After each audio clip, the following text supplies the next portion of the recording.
Immediate emotional tension. A chandelier trembles slightly above white linen tables. Crystal glasses catch the light. Soft jazz hums beneath low conversations. Inside an upscale restaurant in downtown Chicago, Power sits at table 12. A Korean businessman. Tailored suit. Measured expression. Men seated around him who laugh half a second too quickly. He lifts his glass, looks at the waitress, and says something in Korean. It isn't kind. It isn't harmless. It is the kind of comment a man makes when he believes no one else in the room can understand him. His table erupts in quiet laughter. She stands still. Black American, neatly pressed uniform, order pad resting gently in her hand. He says another sentence, sharper, this time, about her walk, about her appearance, about her worth. The laughter grows. Across the room, forks pause midair, because even without translation, tone carries, and tone wounds. She doesn't react immediately. Her expression remains calm, professional, almost distant. But something shifts in her eyes. A decision, a calculation. Then she looks directly at him. And in flawless Korean, steady and controlled, she says, I understood everything. 3 words. Clear, precise, undeniable. The laughter dies instantly. One of the men lowers his glass too quickly. Another looks down at his plate. A server in the corner stops moving altogether. The businessman's fingers freeze around the stem of his wine glass. For the first time that evening, he is the one being observed. The room becomes quiet in a way that feels heavy because power just changed hands. He studies her, really studies her, as if seeing her for the first time. There is no accent in her Korean, no hesitation, no apology, only truth and something else, dignity. The air tightens. He could laugh it off. He could dismiss her. He could double down. Instead, he says nothing. And that silence says everything. Because men who are used to controlling rooms do not often lose control of language. Language is dominance. Language is territory. Language is safety. And she just crossed into his. The question now isn't whether he insulted her. That's already done. The question is, who is she? Why does she speak Korean with that level of fluency? And why did those 3 words feel less like a response and more like a warning? Behind the polished floors and candlelight, something deeper moves. Reputation, pride, power built carefully over years. The man at table 12 is rumored to have connections, business dealings that travel across oceans, whispers that follow him from Seoul to Chicago. He is accustomed to obedience, to lowered eyes, to people pretending they don't hear what he says. Yet, this waitress, with steady posture and unwavering gaze, refused invisibility. And in that single moment, the balance shifted. The camera would linger here, on his face, searching for anger, finding instead calculation, because powerful men rarely explode in public. They remember, they observe, they respond later. He sets his glass down slowly, too slowly. His voice when he finally speaks, is controlled. Also, in Korean, you speak well. It sounds like a compliment. It isn't one. She doesn't smile. Thank you, she replies, still in Korean, still steady. Around them, diners pretend to return to their meals, but ears remain open because everyone senses it. This is no longer about a careless insult. This is about identity, about underestimation, about a man who believed language gave him privacy, and a woman who quietly removed that shield. Who is she? A server working double shifts? Or something more layered? Why would she hide fluency like that? Why reveal it now? And why does he look less amused and more intrigued? There's something else in his expression. Recognition, not of her face, but of her strength. Because he understands something most people in that room do not. Fluency requires discipline. Discipline requires time. Time requires intention.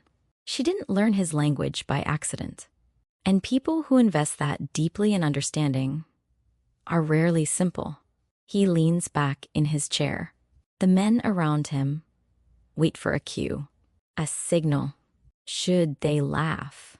Should they intimidate? Should they escalate? He gives them nothing. Instead, he watches her walk away. And for the first time that night, he isn't the most dangerous presence in the room. She is, because she revealed something without raising her voice, because she shattered an assumption without touching him, because she proved that invisibility can be a choice. And tonight, she chose to step out of it. But this moment, this quiet collision, is only the beginning. Because what happens when a man built on authority meets a woman built on restraint? What happens when respect is demanded without a single shout? And what happens after the restaurant lights dim, when pride has time to reflect? The chandelier steadies. The music resumes. Conversations slowly return. But something has shifted permanently at table 12. He came in believing he understood the room. He leaves wondering if he misjudged the only person who never tried to impress him. And somewhere between insult and response, a line was crossed. Not loudly, not violently, but unmistakably. Who is she? Why did she wait until that exact moment to respond? And why does he look like a man who just discovered? He may have underestimated the most important person in the room. Her name is Jessica Williams, 27 years old, Black American. She works double shifts, 6 days a week, not because she loves the restaurant industry, but because stability has always been something she had to build with her own hands. She grew up in foster care, different houses, different rules, different versions of family. She learned early that silence keeps you safe. That observation is power. That if you study people long enough, you can predict when to speak and when to survive. Amara is quiet, not timid, not weak. Quiet. There's a difference. She notices everything. Who tips generously? Who avoids eye contact? Who pretends not to see her? She doesn't take insults personally anymore. She categorizes them, files them away. Under expected. But language was never survival. Language was escape. When she was 13, alone in a foster home where no one locked doors gently and no one said goodnight, she found Korean dramas online. subtitled Love Stories, Slow Glances, Unspoken Feelings, Men Who Waited in the Rain, Women Who Were Chosen, Not Tolerated. It felt like another universe, one where emotions were soft but powerful, where love was patient, where someone always came back. She started picking up words, then phrases, then grammar. At 16, she applied for a cultural exchange summer program. At 19, she majored in linguistics, not because it was practical, but because it felt like control. Every new word learned was something that belonged only to her. Korean became her comfort, her silent strength. She practiced pronunciation alone in her room, watched interviews, mimicked accents. She never posted about it, never bragged, never mentioned it at work. She didn't need applause. Some things are sacred when they save you. And that night at table 12, she used that sacred thing like a blade wrapped in silk. I understood everything. 3 words, but behind them were years of loneliness, years of discipline, years of choosing growth over bitterness. She didn't say it to humiliate him. She said it because dignity has limits, and hers had been reached. Now him, Kang Min-jae, early 30s, impeccable suits, watches that cost more than the average annual salary in that room. He operates businesses in Chicago, import, export, real estate, investment partnerships, everything legal. On paper, rumors follow him anyway. Quiet conversations about who owes him favors, about how quickly problems disappear when they inconvenience him. Nothing proven. Always whispers. He speaks little English publicly, even though he understands far more than he lets on. Language, for him, is strategy.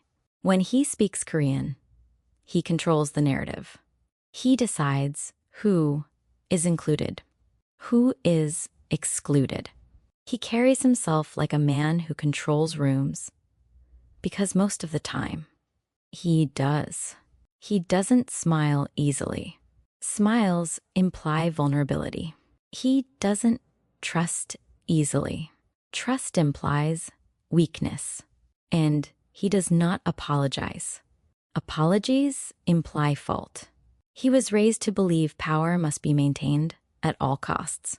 His father taught him that in Seoul, before business expanded overseas, before Chicago became his territory, before dinners like this became routine. Min-jae learned early that respect is taken, not requested.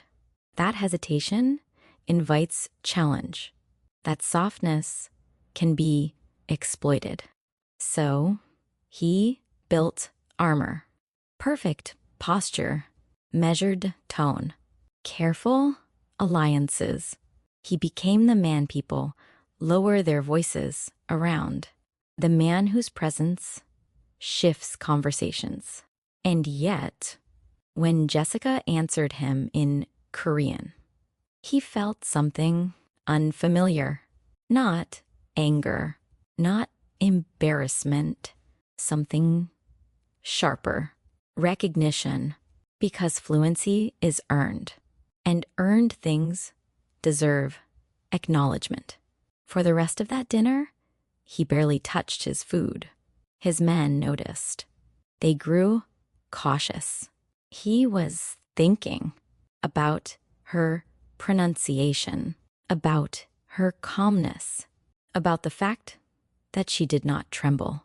Most people, when confronting him, show signs. Shallow breathing, nervous smiles, avoided eye contact. She had shown none. Instead, she looked at him like an equal, as if power was irrelevant, as if dignity did not require permission. And that unsettled him more than insult ever could.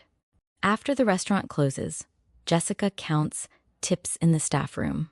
Her hands are steady, but her thoughts are louder than usual. Why did she speak up? Why now? She could have let it go. She always lets it go. Maybe she was tired.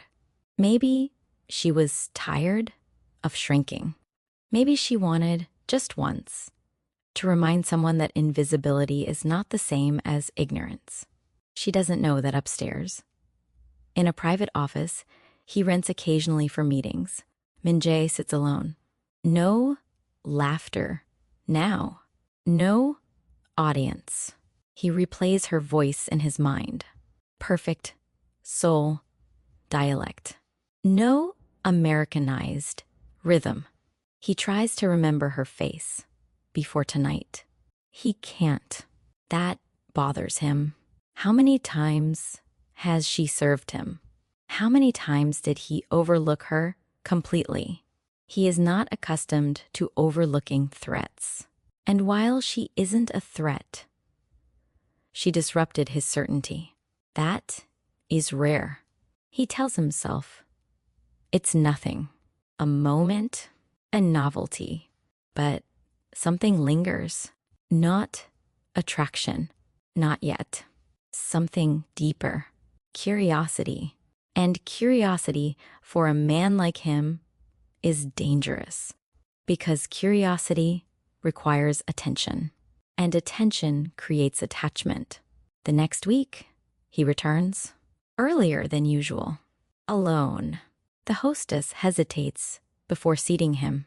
He requests table 12 again, specifically asks for the same waitress.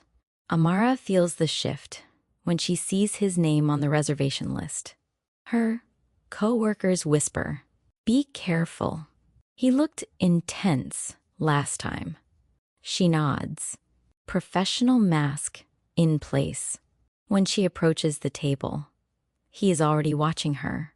No mocking smile this time. No audience. Just him and her. She greets him in English. Polite. Neutral. He responds in Korean. Good evening. Her pulse quickens slightly, but her voice remains steady. Good evening. Also in Korean. He studies her again. Longer. This time. Without dismissal. Where did you learn? He asks. Simple question, but his tone carries weight. She sets down his water carefully. From stories, she replies. He tilts his head. She continues.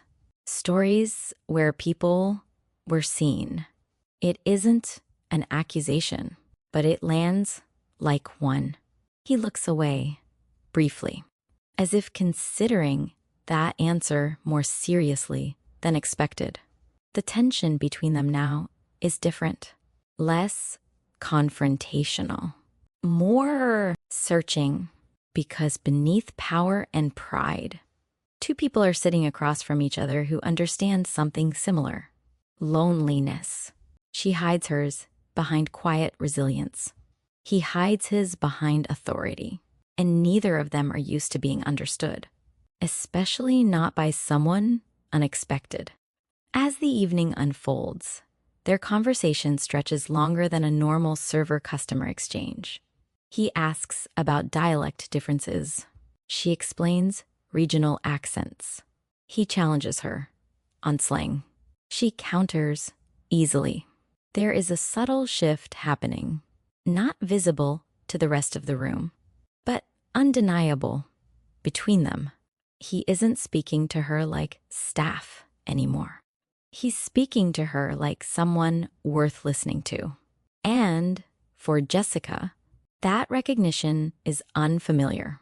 She has been tolerated, overlooked, dismissed, but rarely engaged, especially by someone like him.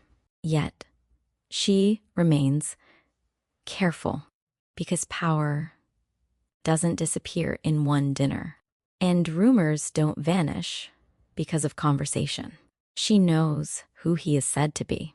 She knows proximity to men like him can change lives, sometimes for the worse. So she maintains boundaries, professional, measured, still guarded.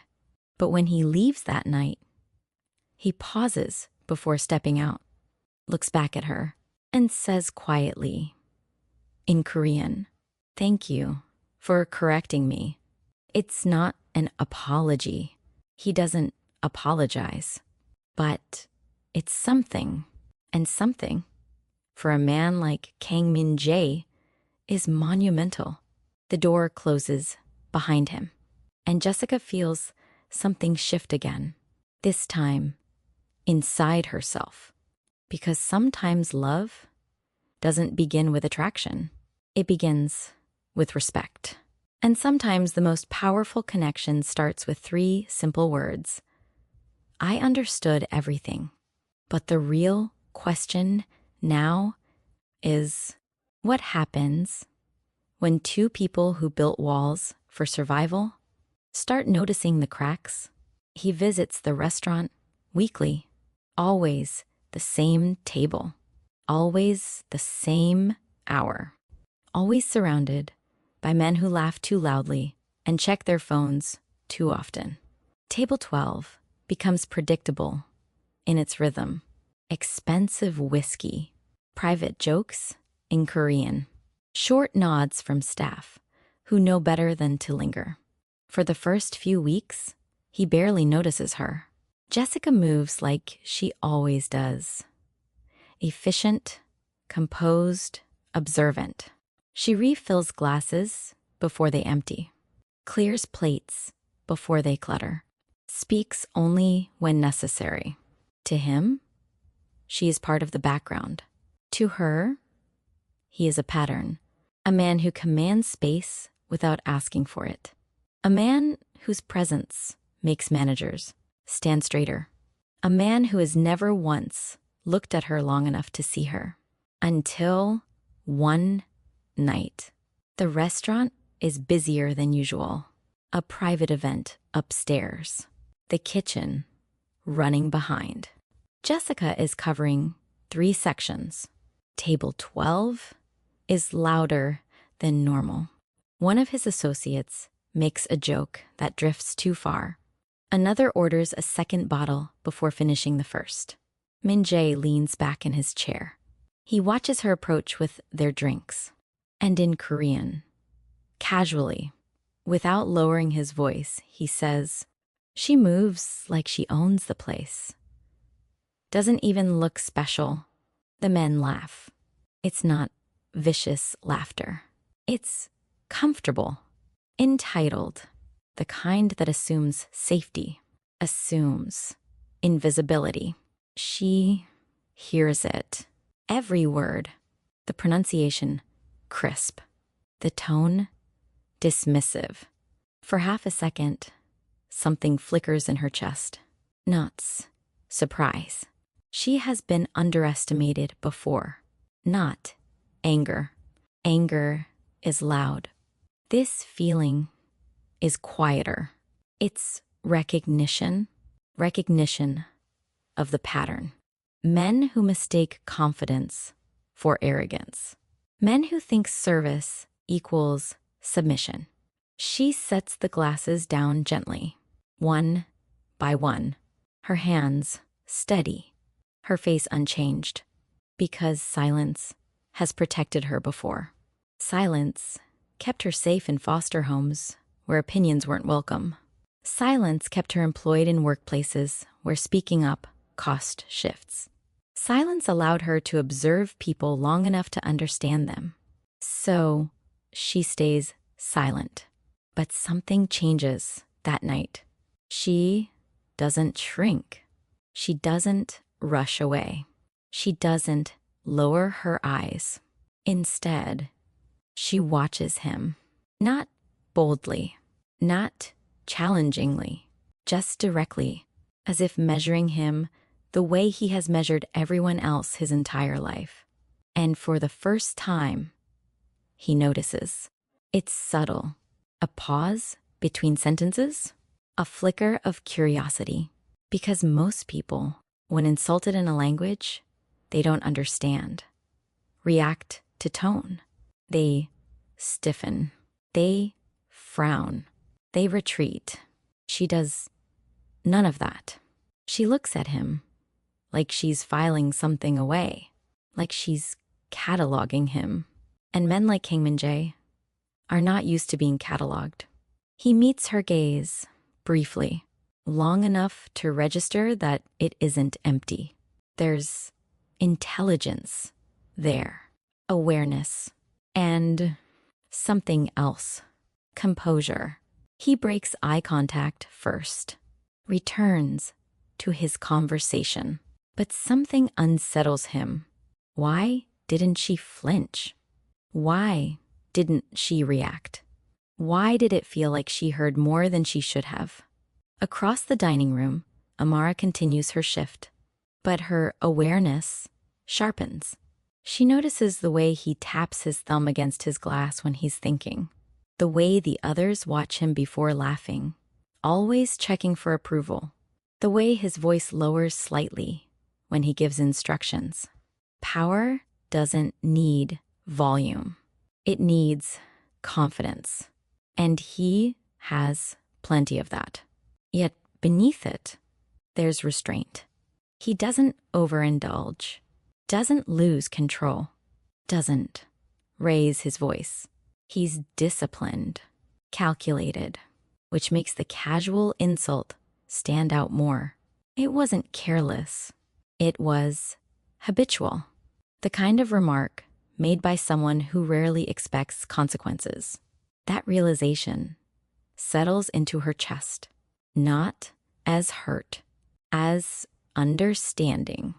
And understanding shifts everything. The next week, he returns. Same table, same men, same laughter. But this time, when she approaches, he looks at her slightly longer, trying to place what unsettled him before. She greets the table in English. Professional. Neutral. He responds briefly, then continues his discussion. Midway through the meal, one of his associates complains about service being slow. The kitchen is overwhelmed. Amara explains calmly, in English. The associate rolls his eyes and mutters something dismissive in Korean. Min-jae watches her face carefully, waiting, testing. Will she show confusion, embarrassment, irritation? She doesn't. Instead, she turns slightly toward the associate and says, in flawless Korean, the kitchen is handling a private event upstairs. Your order is next. No smile, no emphasis, just clarity. The table freezes. The associate's mouth remains slightly open. The laughter doesn't come this time. Min-jae's eyes sharpen, not with anger, with realization. She heard him last week. She heard everything, and she chose silence until now. The power dynamic fractures in an instant because language is leverage, and she just revealed she's been holding it all along. The associate stumbles over an apology, embarrassed, but Min-jae doesn't laugh, doesn't correct her, doesn't assert dominance. He studies her like a strategist, encountering an unexpected move.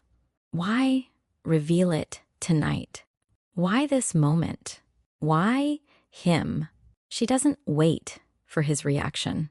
She turns and walks back toward the kitchen, her posture unchanged, her steps unhurried, but her pulse is louder now. Because speaking changes things. And she knows it. Behind her, Min-jae leans back in his chair slowly. The men at the table shift uneasily. One whispers something. Another chuckles weakly. But Min-jae doesn't join them. His gaze follows her until she disappears behind the swinging doors. Something unfamiliar settles in his chest. It isn't attraction yet. It's respect. Reluctant. Uninvited. But undeniable. She didn't confront him publicly. Didn't embarrass him. Didn't retaliate with cruelty. She simply made herself visible. And visibility is powerful. That night, when the check arrives, he doesn't look at the total. He signs it quickly, leaves a tip larger than usual. Not as charity, as acknowledgement. As he stands to leave, she returns to the table to collect the receipt. Their eyes meet again. This time, the silence between them is different, charged, curious. He speaks quietly in Korean. You heard me last week. Not a question, a statement. She holds his gaze. Yes, a single word. He waits for accusation, for anger, for something sharp. Instead, she adds softly, I choose when to respond. The simplicity of it lands harder than any insult could. Because choice implies strength. And strength, when quiet, is unsettling. He nods once, a gesture so small no one else notices. But for him, it's concession. For her, it's confirmation. As he walks toward the exit, something unspoken trails behind him. Not resentment, not humiliation, interest, the kind that lingers, the kind that returns.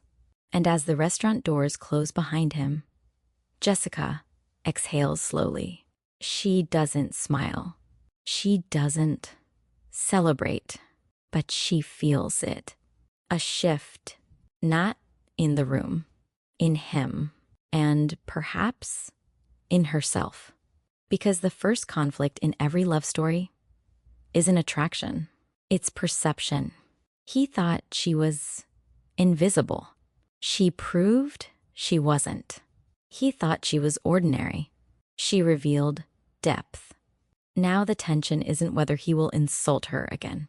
It's whether he will dare to understand her and whether she will allow him to try. The weeks pass. Tension does not disappear. It settles. It waits. Min-jae continues visiting every Thursday. Same table, same reservation, same careful choreography of power. But something has changed. He watches her now, not openly, not enough for others to notice, just enough to track her movements, the way she balances 3 plates without hesitation, the way she anticipates requests before they're spoken, the way she listens more than she talks. And Jessica feels it, that subtle shift in attention. She remains composed, professional, but awareness hums beneath her calm. There is a thread between them now, invisible, unacknowledged, unfinished. Then comes the night. Everything sharpens. The restaurant is dimmer than usual. Rain taps softly against the tall windows. The room feels smaller, closer. Min-jae arrives later than usual. His expression harder. His men quieter. A deal has gone wrong. Something unresolved lingers in his posture. He orders without looking at the menu.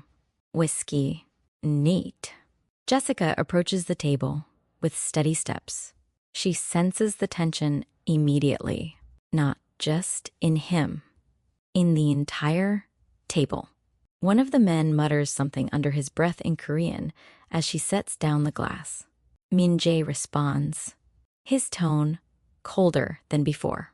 And then, without glancing at her, he says in Korean, she thinks she's clever. Probably practiced just to impress someone. A few of the men laugh cautiously. He continues, people like that always want attention. Sharper now. More personal. She doesn't belong in rooms like this. The words hang heavier than previous remarks. Not careless. Deliberate. Testing. He assumes again she doesn't understand the depth of what he's saying. Assumes her fluency has limits. Assumes he still controls the narrative. The air tightens. Amara feels the words land. This time, they strike closer. Because belonging has always been fragile for her.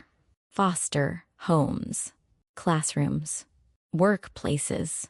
She has spent her life stepping into rooms and wondering if she is allowed to stay. And now, here he is, reducing her again. Her grip tightens slightly around the tray, but her face remains unreadable. She could walk away. She could absorb it, return to silence.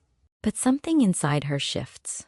Not anger, clarity, because dignity has a threshold. And tonight, he crossed it. She places the final glass down, slowly.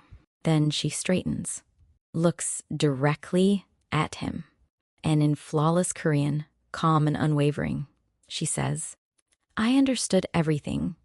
3 words. Precise, unshaking. The rain outside seems to pause. The laughter stops mid-breath. One of the men lowers his eyes instantly. Another clears his throat. The air shifts in a way that cannot be undone. Min-jae's fingers still against the rim of his glass. He looks up at her fully now. Really? Looks. The pronunciation is perfect. Not rehearsed. Not defensive. Certain. And something in her tone makes it clear. She's not embarrassed. She is not wounded. She is aware. Completely. The room feels smaller, quieter, charged.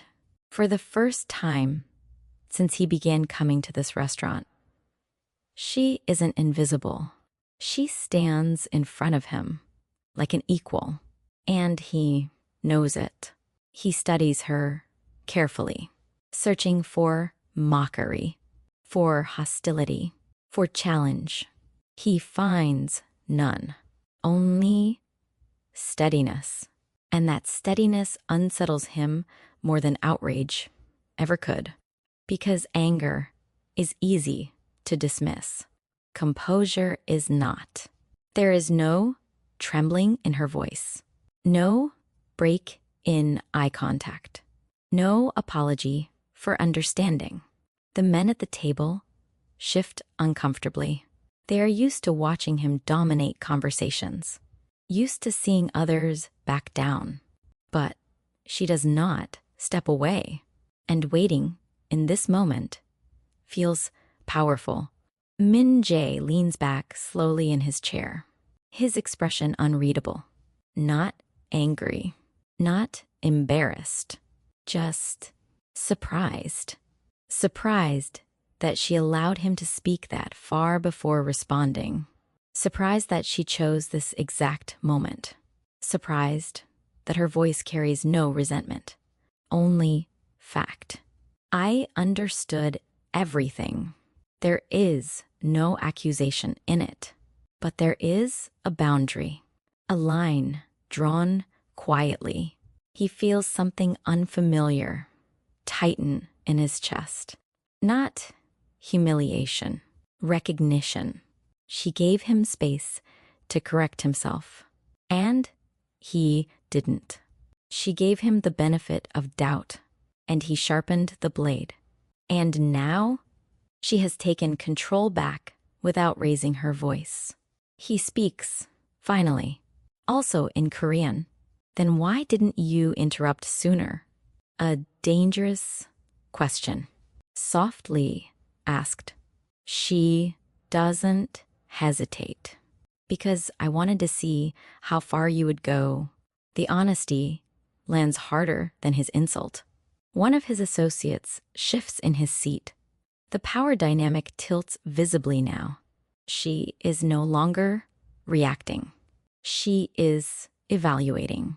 And he realizes he has been evaluated, measured, found lacking. That realization should anger him. It doesn't. It intrigues him. Because no one in his world speaks to him like this. Not employees, not partners, not rivals. They either fear him or flatter him. She does neither. The silence stretches between them, but it is no longer hostile. It is intimate in a way neither of them expected. Two people standing on opposite sides of pride, testing the weight of each other's strength. Jessica softens her tone slightly, still steady. Respect isn't complicated. The simplicity of it cuts through everything else. Respect, not status, not wealth, not power, just respect. Min Jae's gaze lowers briefly, not in submission, in reflection. He has spent years commanding loyalty, demanding compliance, but respect is something different. It cannot be forced. It must be earned. And in this moment, he understands something uncomfortable. She does not respect him. Not yet. The realization is sharp, but it awakens something else. Desire, not physical, not possessive. A desire to be seen differently, to be measured again, and perhaps to measure up. He sets his glass down carefully. The sound is small, but decisive. You're right, he says quietly. The men at the table stiffen. They have never heard him concede publicly. He doesn't elaborate, doesn't apologize directly. But the shift is clear. Jessica inclines her head slightly. Acknowledgement. Then she turns to leave. But before she does, their eyes meet one more time. And something changes in that look. The conflict is no longer about insult. It is about understanding. Because in challenging him, she did not humiliate him. She invited him to be better, invited him to choose differently. And he feels that invitation. As she walks away, the men at the table remain silent. No one dares to joke. No one dares to comment. Min Jae watches her disappear behind the kitchen doors. His pulse slower now, focused, intent. For the first time, he isn't thinking about business or alliances or reputation. He's thinking about her words, about the quiet strength it took to stand there, about the way she held her ground without raising her voice, and somewhere beneath the armor he built years ago. Something shifts, because attraction can begin in admiration, and admiration begins with respect. The freezing moment has passed, but its echo remains in him, in her, in the space between them. And neither of them realizes yet that this confrontation wasn't the climax. It was the beginning of a love story built not on fantasy, but on equality. And that changes everything. The following week, he returns, alone. No entourage, no laughter, no audience to perform for. The hostess recognizes his name immediately. Her posture straightens out of habit. He removes his coat slowly, scanning the room. Not for threats, for her. Table 12? The hostess asks gently. He shakes his head. I'd prefer her section. He doesn't say her name. He doesn't need to. Across the dining room, Amara feels the shift before she sees him. There's a difference when someone enters alone. Less noise, more intention. She exhales once, steadying herself, then approaches the table assigned to her. He sits facing the window this time. Rain again tonight. Chicago wrapped in silver reflections. She stops at the edge of the table. Professional, distance. Good evening. English. Neutral. He looks up slowly. Studies her expression. No hesitation in her eyes. No resentment. Only calm. He responds in Korean. Good evening, Jessica. Her name sounds deliberate in his accent. Measured. She doesn't react outwardly, but something inside her registers it. He learned her name. She replies in Korean, without pause. Would you like the usual? Fluent, controlled. No tremor, no performance, just ease. He nods slightly, but he doesn't look away this time. He watches her, as if observing something intricate, as if trying to understand how she stands so steady. The drink arrives. She sets it down. He doesn't touch it. Instead, he speaks again in Korean. Slower, careful, testing her comprehension subtly.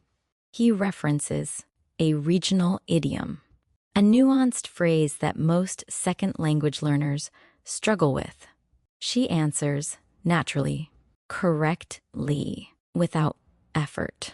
He leans back slightly. There's admiration in the movement. Quiet, contained. He asks, where did you learn? The question holds more than curiosity.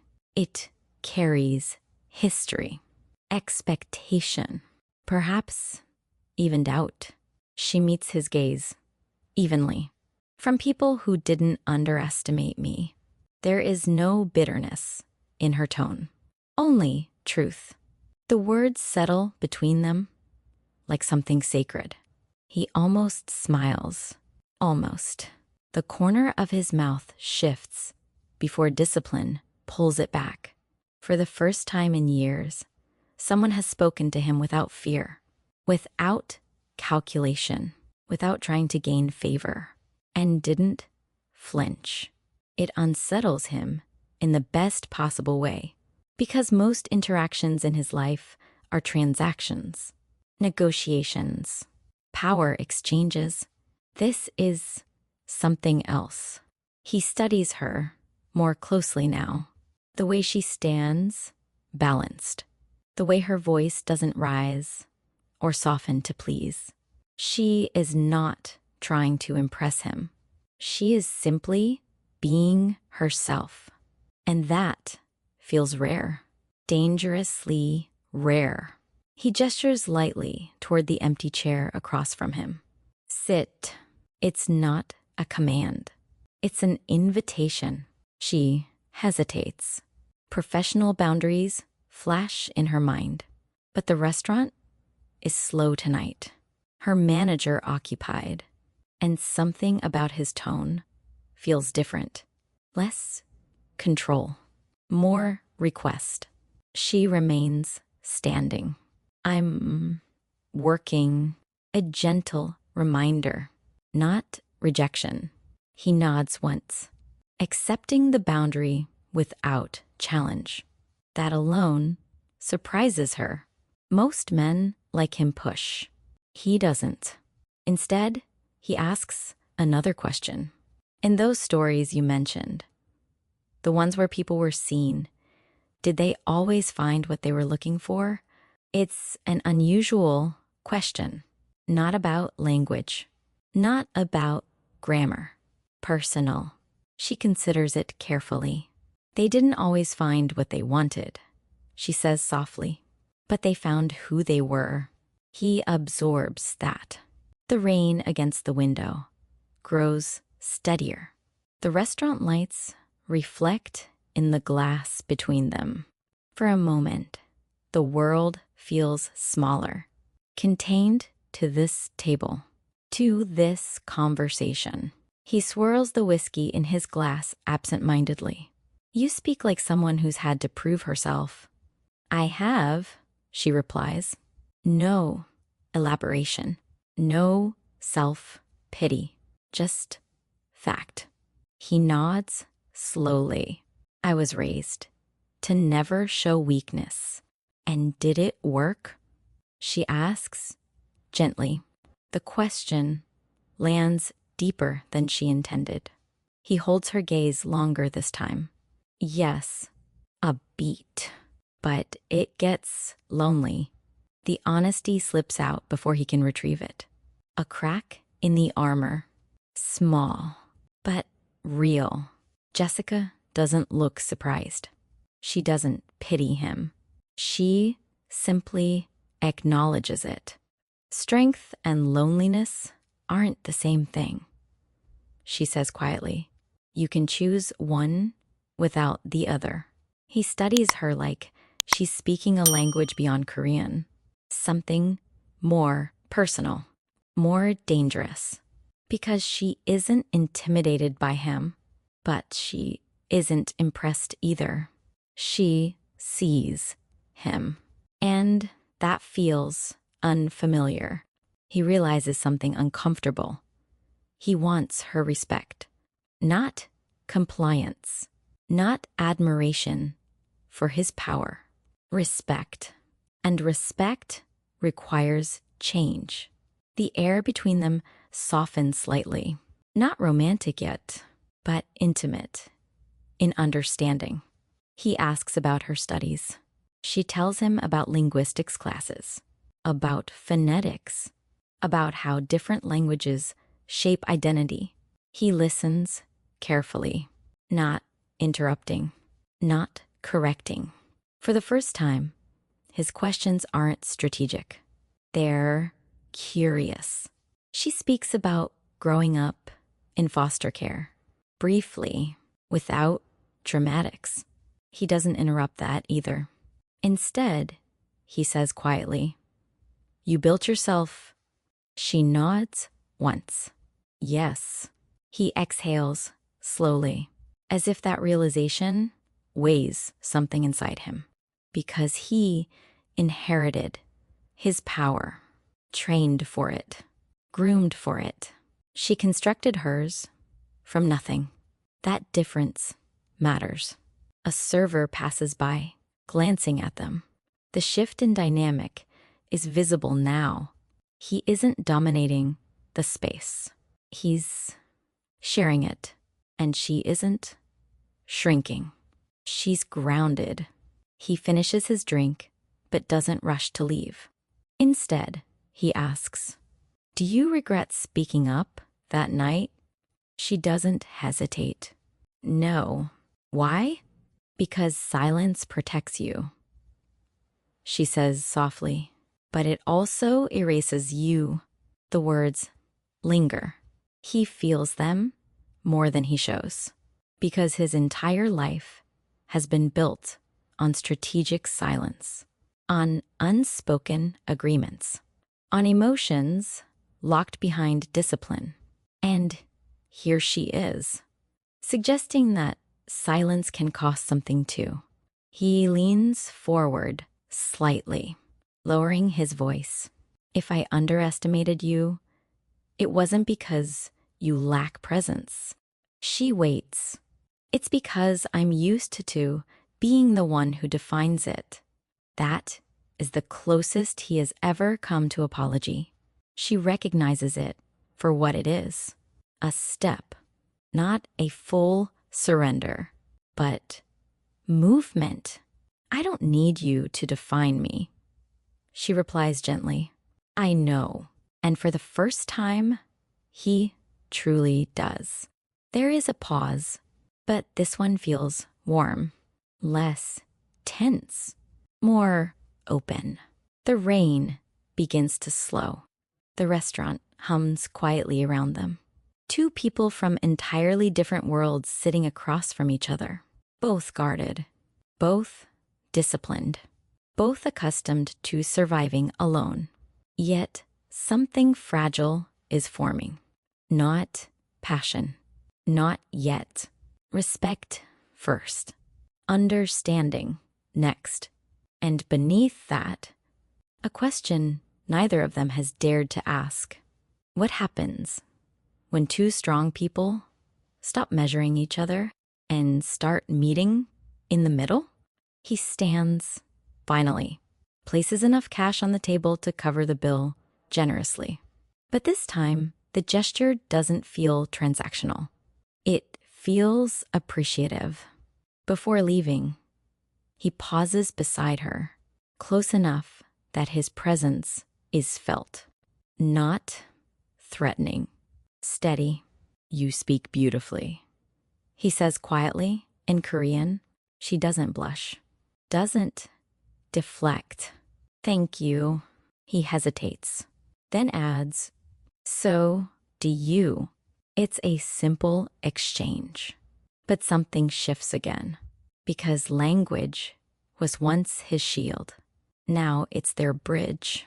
As he walks toward the door, he feels lighter than he has in years. Not because he won something, but because he didn't have to. And Jessica watches him leave with something unfamiliar blooming inside her chest. Not infatuation, curiosity. Because beneath the reputation, beneath the rumors, beneath the controlled exterior, there is a man who listened. And that, to her, matters more than power ever could. But both of them know this shift changes everything. Because once respect enters the room, love is never far behind. The emotional tension, at first, he keeps it safe. Language, dialects. He asks about pronunciation differences between Busan and Seoul. She explains vowel shifts, regional slang, the way tone carries class and upbringing. He listens carefully, not interrupting, not correcting. Then the questions shift. Why Korean? He asks one evening, fingers resting lightly around his glass. There are easier languages. She doesn't smile. Easy isn't always meaningful. He studies her for a long moment. And what does it mean to you? She thinks before answering. It meant I could belong somewhere without asking permission. The answer lands heavier than intended. Belonging, a word he understands in theory, but rarely in practice. He has territories. He has influence. He has rooms that quiet when he enters. But belonging, that implies acceptance without force. He shifts slightly in his chair. And do you feel that here? He asks quietly. She holds his gaze. Sometimes the honesty unsettles him because he knows he has contributed to the moments when she didn't. Another week. The rain is gone. The city hums outside in warm evening air. He arrives earlier. Not for the food, for the conversation. She approaches with calm composure, but she feels it too now. The tension isn't hostile anymore. It's charged, curious, careful. He asks about identity. What makes someone American? He says, lightly. She tilts her head. What makes someone Korean? He almost smiles. History. Shared memory. She counters. And what if your history doesn't feel shared? He presses. She doesn't answer immediately, because that question cuts close. I built my own memory, she says finally. The simplicity of it leaves him silent. He watches her move through the restaurant, confident, grounded, unafraid, and something inside him shifts again. Not attraction first, respect, deepening, expanding, unsettling. Because respect requires reevaluation. It forces him to look at himself through her eyes, and what he sees isn't flattering. A man who commands obedience. A man who measures worth quickly. A man who assumed too much. He isn't used to equality. He's used to compliance. Employees nod. Associates agree. Opponents calculate. But she challenges, gently, without raising her voice, without trying to dominate. She simply refuses to shrink. One evening, after a longer pause between questions, she says softly, "Respect isn't something you test. It's something you give." He goes still. The words are direct, not confrontational, but firm. He leans back slightly, and if someone hasn't earned it, she doesn't hesitate. Basic respect doesn't require earning. The air between them tightens, because that challenges everything he was taught. Respect, in his world, is hierarchical, given to those above, withheld from those below, weaponized when necessary. But she speaks of it differently, as something inherent, universal. He studies her carefully. Is that what you think I lack? Her voice stays calm. I think you're used to people adjusting to you a beat, and I won't. The statement should anger him. It doesn't. It unsettles him, because it's true. And truth, when spoken without fear, has power. He exhales slowly. His tone lowers. I was raised to believe hesitation invites weakness. And were you ever allowed to hesitate? She asks quietly. The question catches him off guard. Allowed. No one has ever framed it that way. He thinks of his father. Strict expectations. Emotional restraint. Success measured in dominance. No, he admits. She nods gently. That must be exhausting. The empathy in her voice disarms him more than accusation would have. She doesn't excuse him. She doesn't romanticize him. She sees the cost of his armor, and that feels dangerously intimate, because she isn't afraid of him, but she also isn't blinded by him. The tension grows from there, not explosive, subtle, layered. He finds himself asking about her childhood. Carefully, respectfully, she shares only fragments. Foster homes. Learning to read people quickly. Never staying long enough to feel settled. He listens without interruption, without offering solutions, just listening. And for Jessica, that matters, because listening is rare, especially from men who are used to being heard first. Yet even as the connection deepens, the tension sharpens because she knows who he is outside this table. Rumors don't disappear because conversations feel warm. She has seen the way other men look at him, the deference, the caution, the subtle fear.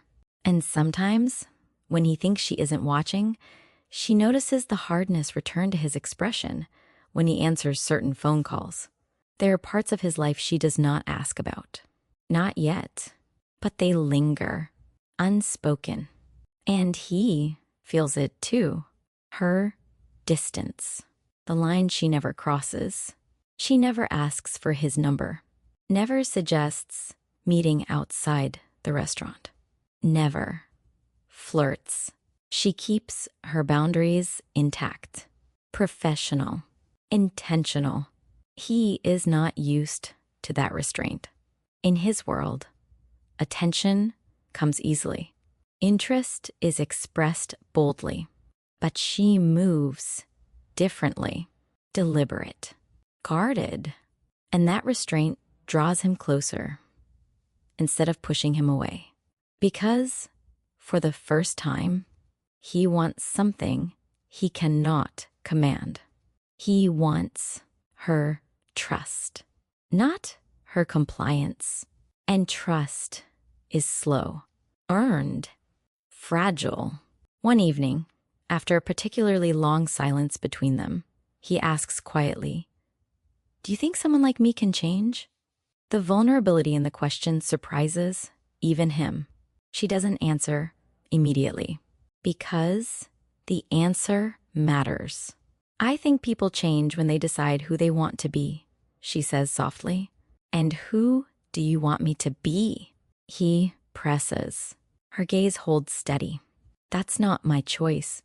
The honesty hits him again. She will not shape herself around him. She will not shape him either. Equality, true equality. And it both attracts and unsettles him because humility is unfamiliar territory. And yet, he finds himself stepping into it. Small moments, letting her finish speaking, asking instead of assuming, acknowledging when she's right. Tiny shifts, but meaningful. And slowly, respect becomes something warmer, something quieter, something that lingers after he leaves the restaurant. He begins thinking about her between Thursdays, about the way she said belonging without flinching, about the way she challenges him without cruelty, about how she sees him, not as a myth, not as a rumor, but as a man. And for Jessica, the tension deepens too, because she sees the cracks in his armor, the loneliness he doesn't advertise, the discipline that cost him softness. And she feels something dangerous growing, compassion, which slowly edges toward something more. But here is the question that hums beneath every conversation. Can a man shaped by power truly learn humility? Can he choose respect over dominance when no one is watching? And can a woman who survived invisibility risk trusting someone the world fears? Because attraction is easy, but trust demands courage. And both of them are standing at the edge of it, not touching, not stepping back, just hovering there between history and possibility, between armor and vulnerability, between power and love. And neither of them knows yet which side they will choose. The shift does not happen all at once. It builds quietly through weeks of conversation, through careful pauses, through questions that grow more honest. He still carries his reputation into the room. People still lower their voices when he enters. But around her, something softer has begun to surface. He listens more, speaks less, observes differently, and she notices. Not because he tells her he's changing, but because he shows it. It happens on a night that feels ordinary. No rain, no private events upstairs, just steady dinner service and warm lighting reflecting against polished wood floors. Min Jae is seated in her section again, alone, halfway through his meal. They've already exchanged a few quiet sentences in Korean. Nothing dramatic, just familiarity, a rhythm forming. Jessica moves between tables with practiced grace, refilling water, clearing plates, balancing the subtle demands of a busy room. 2 tables over from Min Jae, a group of businessmen in expensive suits grow louder as the night progresses. Drinks stack up. Voices rise. One of them snaps his fingers lightly as Amara walks past. She doesn't respond to that. She has learned to ignore it. But then, as she sets down their check, one of the men mutters in English, loud enough to be heard. They always look so serious. Like they think they're better than the job. A chuckle from the others. Another adds, probably thinks she's too good to be here. The tone is mocking, dismissive, the kind that strips a person down to stereotype. Min Jae hears every word, clear, precise. No language barrier this time. He understands fully. He watches Jessica's back as she stands there. Her posture doesn't change. Her expression remains professional, but he sees it now.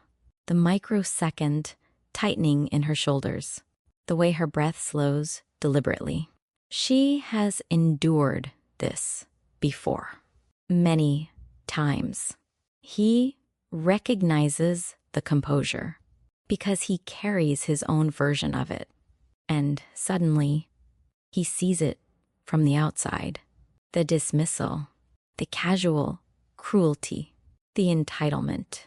Something inside him shifts sharply.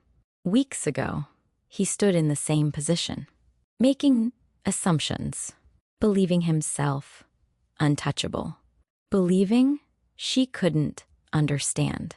Now, he is watching someone else do the same thing, and it feels different. It feels wrong. The man at the table laughs again.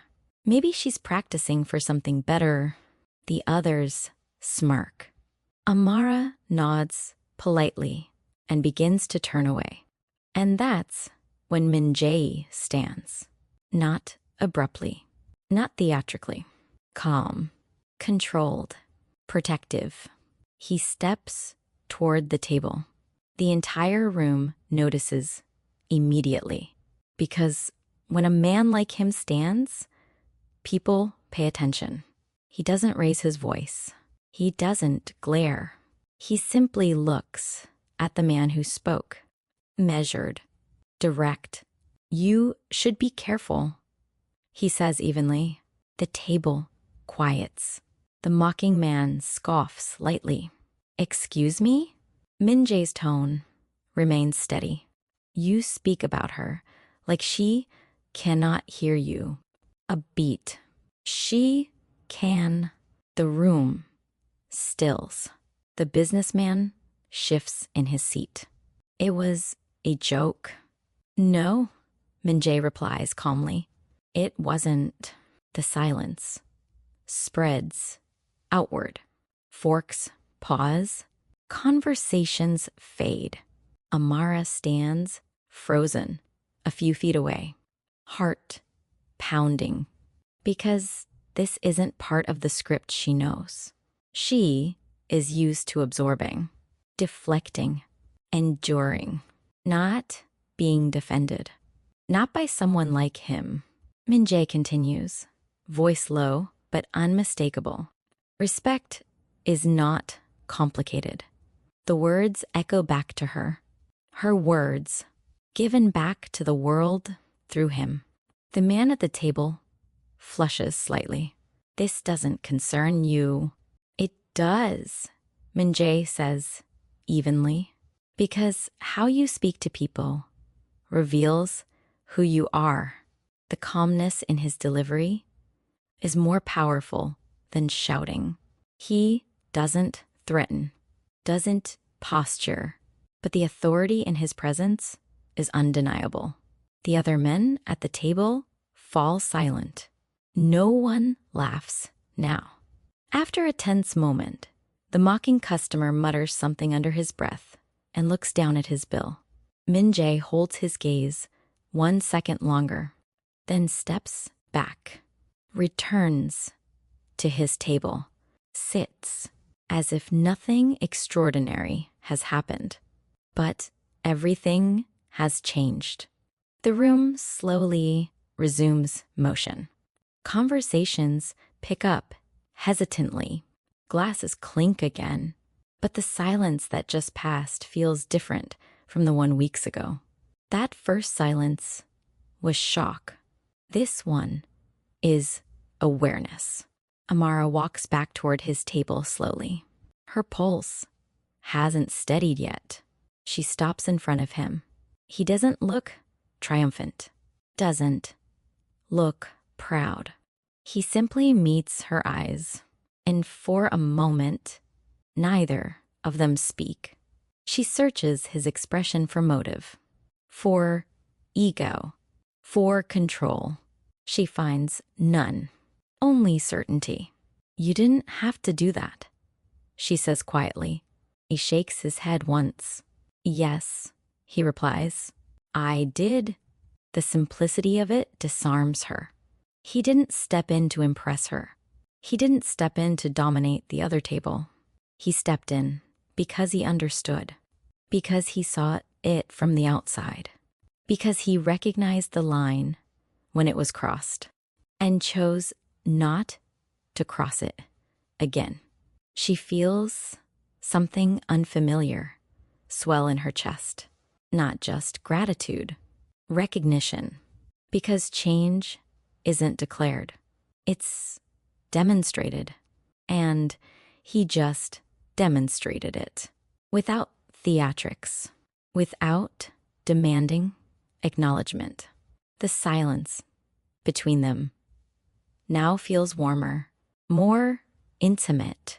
She studies him differently, not as a rumor, not as a powerful man navigating reputation, but as someone capable of growth. Thank you, she says softly. The words mean more than courtesy. He nods once. You were right, he adds quietly, about respect.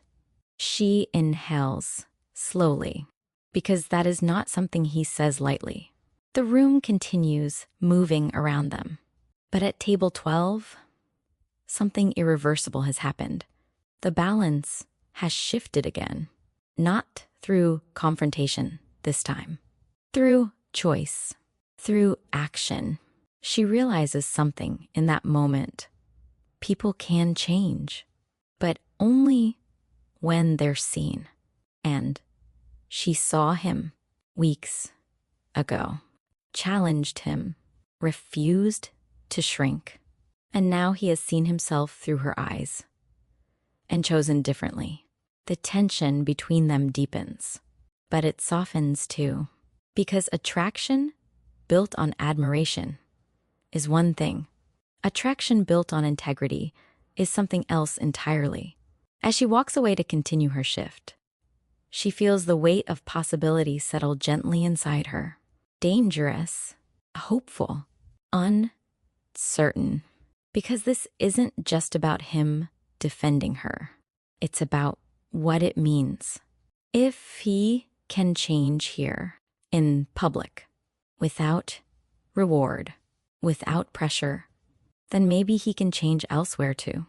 And that opens a door neither of them were prepared for. Later that night, as the restaurant begins to empty, he remains seated longer than usual, watching her move. Not possessively, not strategically, just thoughtfully.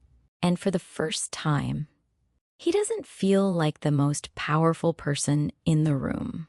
He feels like a man who wants to deserve someone's trust. And that desire, more than influence, more than reputation, is what truly changes everything. It doesn't happen with fireworks. There's no sudden confession in the rain, no dramatic collision of fate. It happens in the quiet, after closing, when the chairs are flipped upside down onto tables and the kitchen lights dim one by one. The restaurant breathes differently at night. Less performance, more truth. Jessica finishes wiping down the last counter. The scent of citrus cleaner lingers faintly in the air. Outside, the city hum has softened into something distant and steady. Min Jae waits near the window. He has started doing that. Not intrusively, not possessively, just present. The first few nights, he offered to walk her to the bus stop. She declined politely. The next time, he simply stood outside at the same time she left. Coincidence, he claimed. She didn't call him on it. Tonight, she doesn't rush away. She locks the door, slips the key into her bag, and exhales. "You don't have to stay," she says, without looking at him. "I know." He replies. There's something different in his voice now. Less sharpness, less armor. They walk side by side down the quiet street. The space between them isn't tense anymore. It's careful, considered. They talk about small things at first. The way the chef experiments with new sauces. How the hostess is secretly studying architecture. How winter in Seoul feels colder than it should. Then the conversation slows and deepens. "Why do you come here every night?" she asks, finally. He considers lying. He doesn't. "Because it's quiet," he says. "Because no one asks me for anything here." She glances at him. "You're always asked for something?" He lets out a short breath that isn't quite a laugh. "Always." Power, she realizes, is heavy. It demands. It pulls. It isolates. He doesn't elaborate immediately, and she doesn't press. They reach the bus stop, but neither of them seems eager for the moment to end. The streetlight above them flickers softly. "You seem lonely," she says gently. It's not an accusation. It's observation. He doesn't deny it. "I am," he admits. The word lands between them like something fragile. She studies him. Not the reputation, not the rumors, not the sharp suits and guarded expressions. Just him. And she understands something crucial. He didn't become controlled and intimidating by accident. He learned it. Somewhere along the way, dominance became survival. The next evening, they talk again. And the next. It becomes routine. Not dramatic. Not explosive. Just quiet conversations after closing. About fear. About loneliness.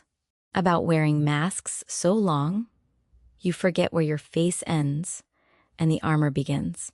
One night, she asks him, "When was the last time someone told you no?" He thinks. He can't remember. That realization unsettles him more than any confrontation ever has. Another night, he tells her about growing up under expectation, about being the eldest, about inheriting not just wealth, but weight. "My father believed kindness was weakness, he says quietly. And you believed him? She asks. I didn't know I had a choice. She doesn't respond immediately. She lets the silence do the work. Because sometimes silence isn't emptiness. Sometimes it's space to rethink everything. It's colder now. Winter has settled in fully. Their breath curls in the air as they stand outside the restaurant after closing. Jessica pulls her coat tighter around herself. Min Jae notices. Without a word, he shrugs off his scarf and hands it to her. She hesitates. He lifts an eyebrow slightly. Don't argue, he says, but there's no command in it. Just care. She accepts it. The gesture feels small. It isn't. That night, she tells him something she hasn't told anyone in the city. I left home because I was tired of shrinking, she says. He looks at her carefully. My family loves me, she continues, but they wanted something specific. Safe, predictable, and you're not predictable, he says. A faint smile touches her lips. No, she stares ahead at the quiet street. I was afraid if I stayed, I'd disappear. The confession hangs there. He understands disappearing, just in a different way. You don't disappear, he says. You change rooms. She turns toward him. That's not the same. He knows she's right.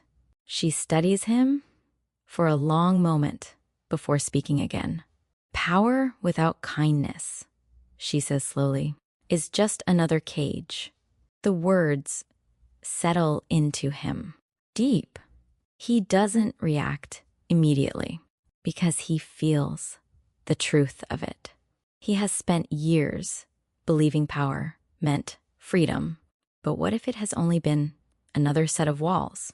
Another expectation, another performance. Then what is strength? He asks quietly. She meets his gaze. Choosing softness when you could choose control. The air between them shifts. Not romantically. Not yet. Something deeper. Recognition. He realizes she is not asking him to become smaller. She is asking him to become fuller, more whole.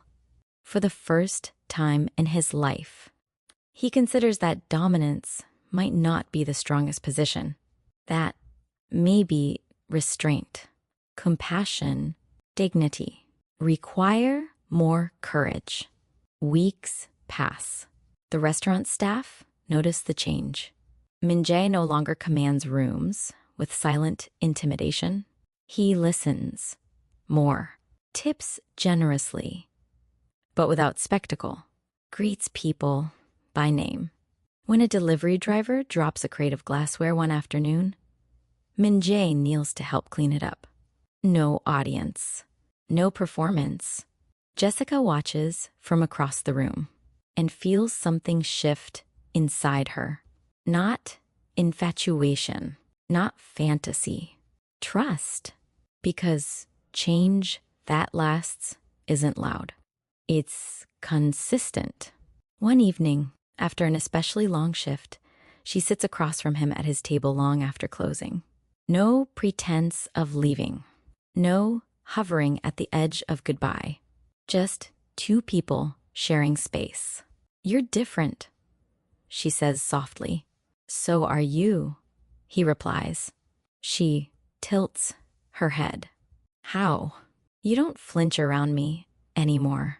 She hadn't realized she had been, but she had, and he had noticed.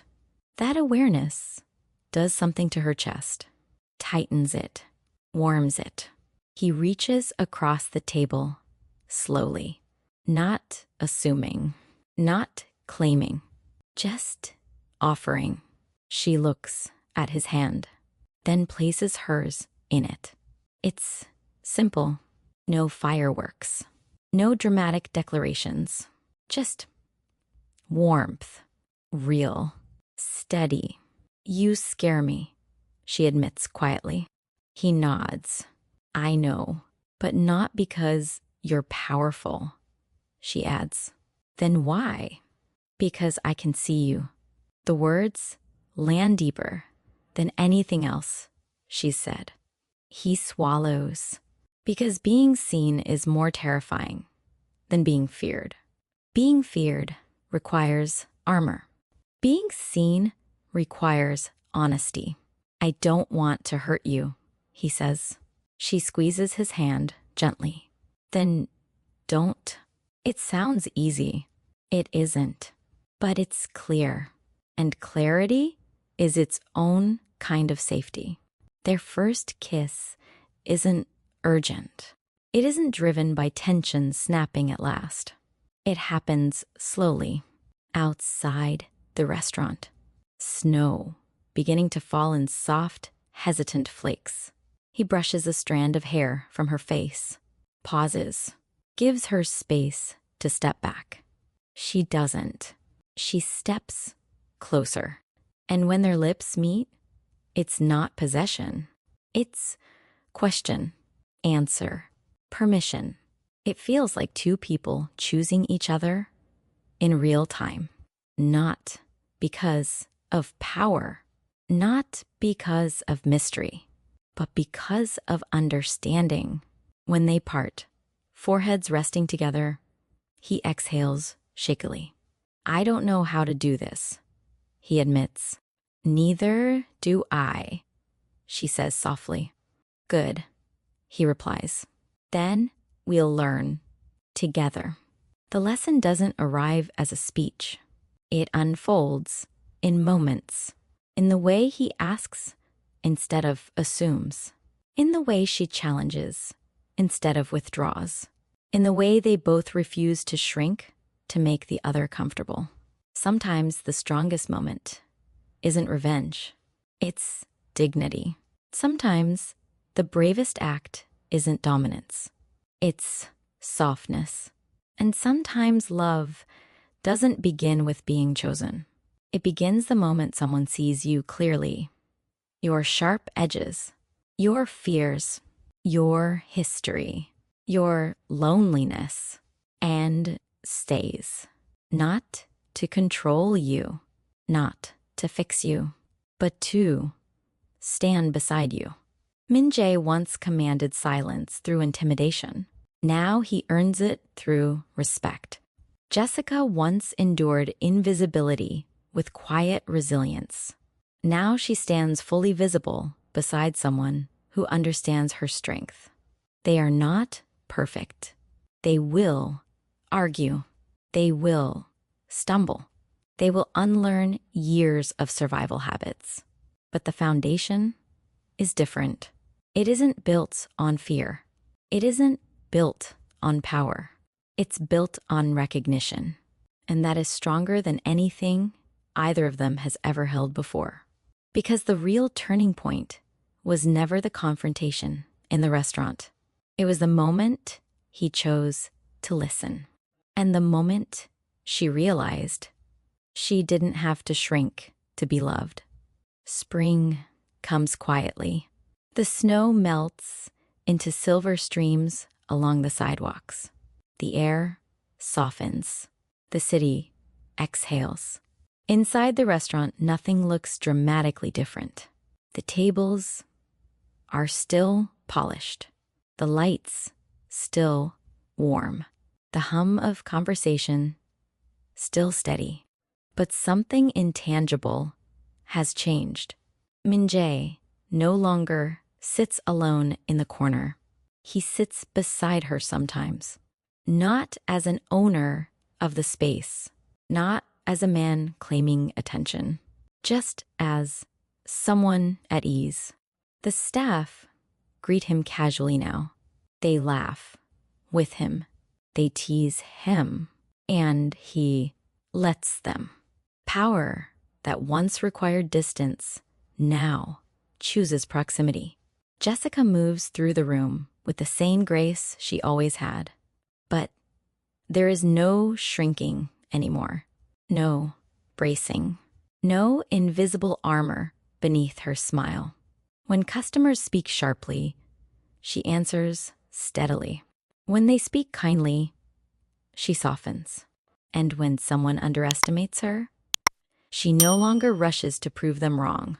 Because she understands something deeper now, silence can be power, and so can voice. The strength is in choosing which one.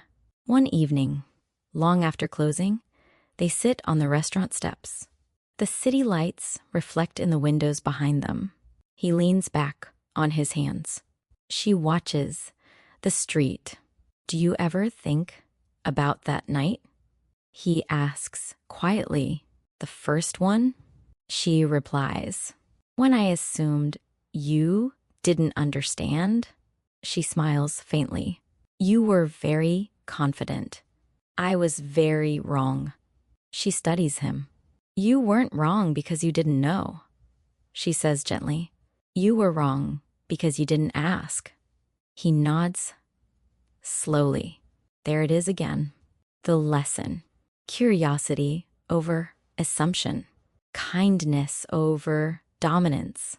Understanding over pride. I'm glad you answered me, he says. In Korean? Yes. She tilts her head. You looked shocked. I was. And embarrassed. He exhales. Yes. Good. She says lightly. He laughs softly. And then, more serious, you could have stayed quiet. She considers that. She could have. It would have been easier, safer, cleaner. No tension. No confrontation. Just another silent moment, swallowed. But then you would have stayed the same, she says. He turns to her fully. And you would have kept thinking, I couldn't understand. The air between them settles into something thoughtful. This isn't just their story anymore. It's something broader, something human. So let's ask it slowly. Have you ever been underestimated and surprised someone with your silence? Not by shouting, not by fighting, but by knowing exactly when to speak and when not to. Have you ever held your composure so tightly that the other person realized too late you were never unaware? Was she right to respond, or should she have stayed quiet? Would silence have preserved peace, or would it have protected his ego instead of her dignity? Sometimes we are told that staying quiet is strength. But is it? Or is true strength deciding that respect matters more than comfort? And what about him? Can someone shaped by power truly change for love? Or is that only something we write in stories? Min Jae wasn't cruel, but he was conditioned, taught that authority equals control. That control equals safety. Is it realistic that someone raised inside power can learn softness, can choose empathy when dominance is easier? Or does love only reveal what was already there? Think about it. Is change born from romance or from being seen clearly for the first time? Because that's what happened here. She didn't fall for his influence. She didn't chase his status. She challenged him, and instead of resisting, he listened. Would everyone? Or does change require a specific kind of courage? Maybe the real question isn't about them. Maybe it's about you. Have you ever misjudged someone because of how they carried themselves? Have you ever assumed someone didn't understand, only to realize they understood everything? And if you've ever held power In a classroom, in a relationship, in a workplace? Did you use it gently? Or did you let it define you? Because power without kindness is just another cage. And cages don't just trap the vulnerable, they trap the powerful too. If you were in her place, would you have spoken in that freezing moment? Or would you have walked away? If you were in his place, would you have stepped in that night? Calm, controlled, protective, not to impress, but because it was right. And if you found yourself falling for someone who once misunderstood you, would you risk believing in their growth? Or would you guard yourself against disappointment? Love isn't dramatic declarations. It's consistent choices. It's choosing to listen again and again and again. It's choosing softness when pride would be easier. So tell me, do you believe people can change? Or do you believe they simply reveal who they've always been? Was her dignity the real turning point? Or was it his decision to protect it?